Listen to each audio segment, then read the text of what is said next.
Hey everybody, I want to take a few minutes to go over all of the homework items here in week 9. So the first homework item is of course the week 9 journal, and this journal is really more of sort of a way to close out the term and answer a few questions about what you've learned, what your experience has been, as well as offering some suggestions. So question 1 says, discuss 1 or 2 things you learned from this class, material you are glad we covered during the course. Question 2, discuss 1 or 2 things you struggled with, or perhaps still need more help with, in terms of the material covered in this course. Question 3, was there anything about the class or the layout of the course as an online class that you found helpful? Or not, perhaps. And question 4, what are some things that you think could be done differently with the course, right? This could be answered in terms of the material that gets covered or the layout of the class as an online course. But keep in mind that there are some things that are out of my control. The amount of work that you're supposed to have each week, that's not my decision. That comes from higher up, and anyone who teaches this course, they have to make sure that that amount of work is there each week. Also keep in mind that it is an online course, so you're getting the lecture, like what you would normally do in the classroom, as well as actual homework assignments all together at once every week. However, that's not to say that I can't change some things, right? And I have in the past based on students' responses to these. There used to be more writing assignments. Heck, once upon a time, it was all essays. And then I scaled it back. Let's work on just making sure we have good solid paragraphs first and then build to an essay at the end. And then when I did that, I had 4 different types of paragraphs. There was evaluation, process analysis, compare, contrast, and classification. And then I scaled back on that too. I thought, you know what, let's just really focus on making sure that we have these basic paragraph elements, down pat.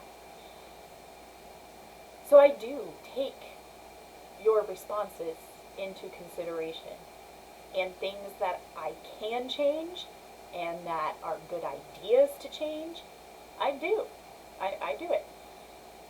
But just be mindful, think about your response to that question before you type it out, and think to yourself, okay, is this something that she can change?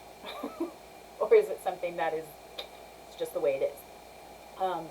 But I love students' responses to this journal. So please give it some thought, and I cannot wait to hear what you guys have to say.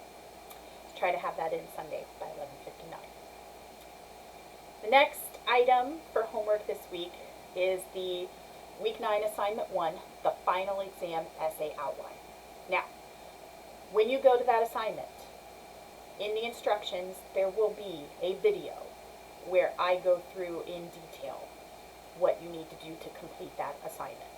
So I'm not going to discuss it here, but just know that that is the second homework item that's listed for this week. The last item is, of course, the Week 9 discussion. Okay, and for this discussion, we're going to talk about the rhetorical situation of workplace writing. So your discussion prompt is, think back to everything we have learned about the rhetorical situation. This goes all the way back to the beginning of the term. Topic, angle, purpose, audience, and voice and tone. Remember, the rhetorical situation is, before you really even start writing anything, there are certain things you have to think about, certain things you have to consider. You have to know what your focus topic is. Why is that important? You have to know what your angle is. If you're writing emails and memos, your angle might not be that big of a deal, right? In terms of workplace writing. Your purpose, though, you gotta know what your purpose is, and you have to make sure that whoever you're writing the email to understands exactly what your purpose is. Audience. Who is your audience?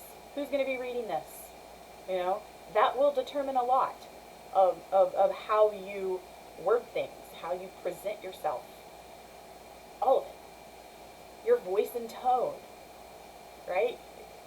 You have to think about all of these things before you really even start putting pen to paper or fingers to keyboard. So, thinking about the rhetorical situation. You know, we've come to understand why it's so important to think about those things when you're writing a paragraph or an essay or something for a class. But why might the rhetorical situation be equally important when it comes to various workplace writing? You know, chances are you're not going to be writing essays on the job, but think beyond just essays and assignments, right? I've already mentioned like emails and memos. Maybe you're being asked to write up a process, you know, something that, you know, that you guys do every day.